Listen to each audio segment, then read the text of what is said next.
Hello दोस्तों, आज की इस वीडियो में जानेंगे शनिदेव की कथा।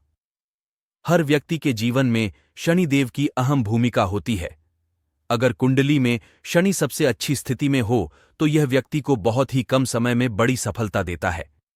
इसलिए हर संभव प्रयास करके शनि को प्रसन्न करना चाहिए। एक बार नवग्रहों में बहस हो गई कि नवग्रहों में सबसे उत्तम कौन है। इस बात के निष्कर्ष पर पहुंचने के लिए सभी देवता देवराज इंद्र के पास पहुंच गए। उन्होंने कहा, हे देवराज, अब आप ही निर्णय करें कि हम सब में से बड़ा कौन है।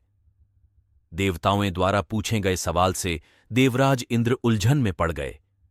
इंद्रदेव ने कहा कि मैं इस प्रश्न का उत्तर नहीं दे सकता, मैं असमर्थ हूं। इस सवाल का जवाब पाने के लिए वो सभी पृथ्वीलोक में उज्जैनी नगरी के राजा विक्रमादित्य के पास गए। राजा विक्रमादित्य के महल पहुंचकर सभी देवताओं ने प्रश्न किया। इस पर राजा विक्रमादित्य भी असमंजस में पड़ गए। वो सोच रहे थे कि सभी के पास अपनी अपनी शक्तियां हैं जिसके चलते वो महान हैं। अगर किसी को छोटा या बड़ा कहा गया तो उन्हें क्रोध के कारण काफी हानि हो सकती है। इसी बीच राजा को एक तरीका सूझा। उन्होंने 9 तरह की धातु बनवाई, जिसमें स्वर्ण, रजत, चांदी, कांसा, ताम्र, तांबा, सीसा, रांगा, जस्ता, अभ्रक व लोहे शामिल थे। राज्य ने सभी धातुओं को एक एक आसन के पीछे रख दिया। इसके बाद उन्होंने सभी देवताओं को सिंहासन पर बैठने के लिए कहा। धातुओं के गुणों के अनुसार सभी आसनों को एक दूसरे के पीछे रखवाकर उन्होंने देवताओं को अपने अपने सिंहासन पर बैठने को कहा। जब सभी देवताओं ने अपना अपना आसन ग्रहण कर लिया, तब राजा विक्रमादित्य ने कहा, इस बात का निर्णय हो चुका है, जो सबसे पहले सिंहासन पर बैठा है वही बड़ा है। ये देखकर शनि देवता बहुत नाराज हुए। उन्होंने कहा, राजा विक्रमादित्य, यह मेरा अपमान है। तुमने मुझे सबसे पीछे बैठाया है। मैं तुम्हारा विनाश कर दूंगा। तुम मेरी शक्तियों को नहीं जानते हो। शनि ने कहा, एक राशि पर सूर्य 1 महीने, चंद्रमा 2.25 दिन, मंगल 1.5 महीने, बुध और शुक्र 1 महीने, बृहस्पति 13 महीने रहते हैं। लेकिन मैं किसी भी राशि पर 7.5 वर्ष रहता हूं। मैंने अपने प्रकोप से बड़े बड़े देवताओं को पीड़ित किया है। मेरे ही प्रकोप के कारण श्री राम को वन में जाकर रहना पड़ा था, क्योंकि उन पर 7.5 ही थी। रावण की मृत्यु भी इसी कारण हुई। अब तू भी मेरे प्रकोप से नहीं बच पाएगा। शनिदेव ने बेहद क्रोध में वहां से विदा ली। वहीं बाकी के देवता खुशी खुशी वहां से चले गए।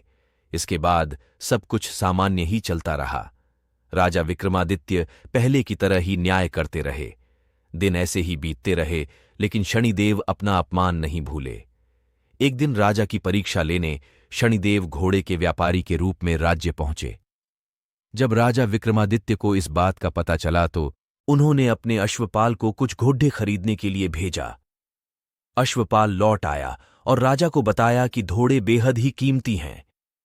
राजा ने खुद जाकर एक सुंदर और शक्तिशाली घोड़ा पसंद किया और उसकी चाल देखने के लिए घोड़े पर सवार हो गए। जैसे ही राजा विक्रमादित्य घोड़े पर बैठे, वैसे ही घोड़ा बिजली की रफ्तार से दौड़ पड़ा। घोड़ा राजा को एक जंगल ले गया और वहां जाकर राजा को नीचे गिरा दिया और फिर कहीं गायब हो गया। राज्य का रास्ता ढूंढने के लिए राजा जंगल में भटकने लगा, लेकिन उसे कोई रास्ता नहीं मिला। कुछ समय बाद उसे एक चरवाहा मिला। भूख प्यास से परेशान उस राजा ने चरवाहे से पानी मांगा। चरवाहे ने उसे पानी दिया और राजा ने उसे अपनी एक अंगूठी दे दी। रास्ता पूछकर राजा जंगल से निकल गया और पास में ही मौजूद एक नगर में पहुंच गया। एक सेठ की दुकान पर राजा ने कुछ आराम के लिए रुका। वहां सेठ से बातचीत करते हुए उसने बताया कि वो उज्जैनी नगरी से आया है। राजा कुछ देर तक उस दुकान पर बैठा। जितनी देर वो वहां बैठा, सेठ जी की काफी बिक्री हो गई। सेठ ने राजा को बहुत भाग्यवान समझा। सेठ ने राजा को अपने घर खाने पर आमंत्रित किया। के घर में एक खूंटी पर सोने का हार लटका था। उसी कमरे में वो राजा को छोड़कर बाहर चला गया। कुछ समय बाद खूंटी उस सोने के हार को निगल गई। सेठ ने विक्रमादित्य से वापस आकर पूछा कि उसका हार कहाँ है। तब राजा ने उसे हार गायब होने की बात बताई। राजा विक्रमादित्य के हाथ पांव काटकर उसे नगर की सड़क पर छोड़ दिया गया। फिर कुछ समय बाद विक्रमादित्य को एक तेली अपने साथ ले गया। तेली ने उसे अपने कोल्हू पर बैठा दिया। वह पूरा दिन बैलों को आवाज देकर हाँकता था। विक्रमादित्य का जीवन इसी तरह यापन होता रहा। उस पर शनि की 7.5 थी, जिसके खत्म होने पर वर्षा ऋतु शुरू हुई। एक दिन राजा मेघ मल्हार गा रहा था। उसी समय उस नगर के राजा की बेटी राजकुमारी मोहिनी ने उसकी आवाज सुनी। उसे आवाज बेहद पसंद आई। मोहिनी ने अपनी दासी को भेजकर गाने वाले को बुलाने को कहा। जब दासी लौटी तो उसने अपंग राजा के बारे में मोहिनी को सब बताया, लेकिन राजकुमारी उसके मेघ मल्हार पर मोहित हो चुकी थी। अपंग होने के बाद भी वह राजा से विवाह करने के लिए मान गई। जब मोहिनी के माता पिता को इसका पता चला तो वो हैरान रह गए। रानी ने अपनी बेटी को समझाते हुए कहा कि तेरे भाग्य में किसी राजा की रानी का सुख है। तू इस अपंग से क्यों विवाह करना चाहती है? लेकिन समझाने के बावजूद भी राजकुमारी अड़ी रहीं। जिद को पूरा कराने के लिए राजकुमारी ने भोजन छोड़ दिया। अपनी बेटी की खुशी के लिए राजा रानी अपंग विक्रमादित्य से मोहिनी का विवाह करने के लिए तैयार हो गए। दोनों का विवाह हुआ और वो तेली के घर रहने लगे। उसी दिन विक्रमादित्य के सपने में शनिदेव आए। उन्होंने कहा कि देखा तूने मेरा प्रकोप। राजा ने शनिदेव से उसे क्षमा करने को कहा। उन्होंने कहा कि जितना दुख आपने मुझे दिया है उतना किसी और को मत देना। इस पर शनिदेव ने कहा, राजा, मैं तुम्हारी प्रार्थना स्वीकार करता हूं।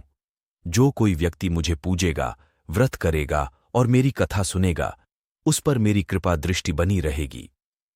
सुबह जब राजा विक्रमादित्य की नींद खुली तो उसने देखा कि उसके हाथ पांव वापस आ गए हैं।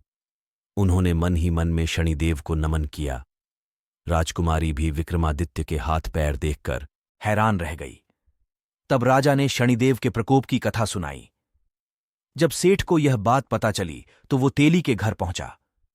उसने राजा विक्रमादित्य से उनके पैरों में गिरकर माफी मांगी। राजा ने सेठ को माफ कर दिया। सेठ ने राजा से उसके घर जाकर भोजन करने के लिए कहा। भोजन करते हुए अचानक से ही खूंटी ने हार उगल दिया। सेठ जी ने अपनी बेटी का विवाह भी राजा के साथ कर दिया। उन्होंने उसे स्वर्ण आभूषण, धन आदि देकर राजा के साथ विदा कर दिया।